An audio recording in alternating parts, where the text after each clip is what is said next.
FORA.tv. The world is thinking. The central front in the war on terror is not Iraq, and it never was.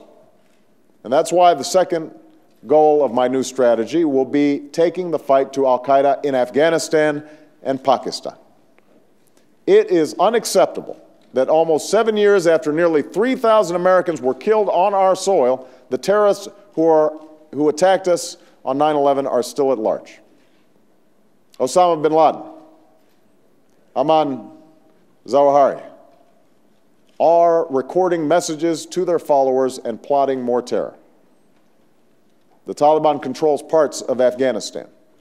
Al-Qaeda has an expanding base in Pakistan that is probably no farther from their old Afghan sanctuary than a train ride from Washington to Philadelphia. If another attack on our homeland comes, it will likely come from the same region where 9/11 was planned. And yet today, we have 5 times more troops in Iraq than Afghanistan.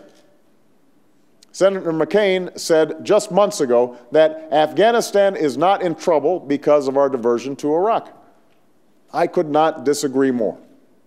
Our troops and our NATO allies are performing heroically in Afghanistan, but I have argued for years that we lack the resources to finish the job because of our commitment to Iraq.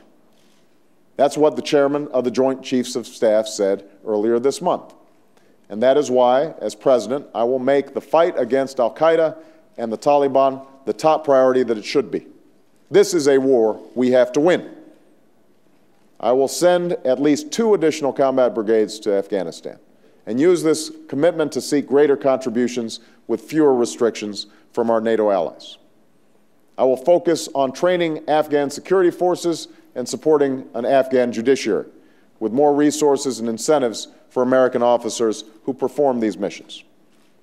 And just as we succeeded in the Cold War by supporting allies who could sustain their own security, we must realize that the 21st century's front lines are not only on the field of battle. They are found in training exercises near Kabul, in the police station in Kandahar, and in the rule of law in Herat.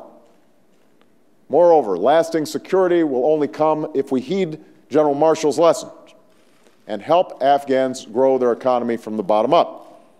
That's why I've proposed an additional $1 billion in non-military assistance each year, with meaningful safeguards to prevent corruption and to make sure investments are made not just in Kabul, but out in Afghanistan's provinces.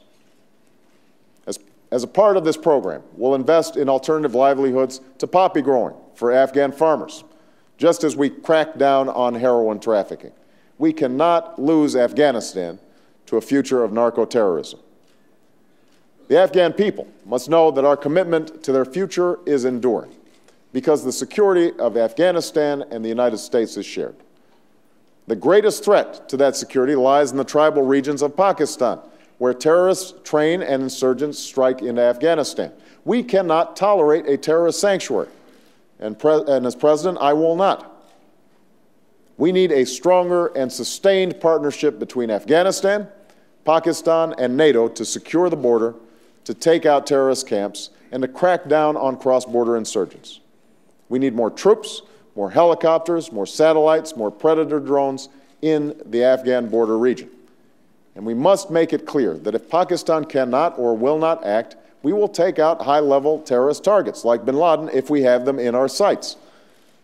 Make no mistake, we can't succeed in Afghanistan or secure our homeland unless we change our Pakistan policy. We must expect more of the Pakistani government. But we also must offer more than a blank check to a general who has lost the confidence of his people. It's time to strengthen stability by standing up for the aspirations of the Pakistani people.